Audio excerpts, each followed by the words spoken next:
Hi అండి, welcome to కళాదాస్ saris. మనం వచ్చేసి కుక్కట్పల్లి బ్రాంచ్లో ఉన్నాం. సో ఈ శారీ వచ్చేసి బెనారస్ శారీ అండి.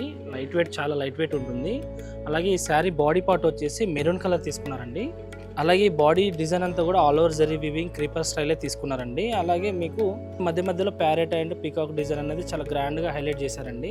సో ఈ శారీ బార్డర్ వచ్చేసి కాంట్రాస్ట్ బార్డర్ వస్తుందండి. అలాగే ఈ బార్డర్ కలర్ వచ్చేసి పింక్ కలర్ వస్తుంది. పళ్ళు వచ్చేసి ఇలా వస్తుందండి. పళ్ళు వచ్చేసి కూడా మీకు గోల్డ్ జరీ వివింగ్ లో చాలా గ్రాండ్గా హైలైట్ అవుతుంది. బ్లౌజ్ వచ్చేసి పింక్ కలర్ వస్తుందండి. బార్డర్ కాంబినేషన్ ఏదైతే ఉంటుందో, పళ్ళు కాంబినేషన్ ఏదైతే ఉంటుందో అదే కలర్ మనకి బ్లౌజ్ అనేది వస్తుంది. సో శారీ చూసారు కదండి, ఇందులో మనకి మల్టిపుల్ కలర్స్ అనేవి అవైలబుల్గా ఉన్నాయి. ఒకసారి కలర్స్ కూడా చూసేద్దాం. Royal blue with sky blue, so bottle green with parrot green, dark blue with magenta pink, peach with wine colour, lavender with navy blue colour. So colour చూసారు కదండి. ఈ శారీ ప్రైస్ వచ్చేసి 2390 రూపీస్.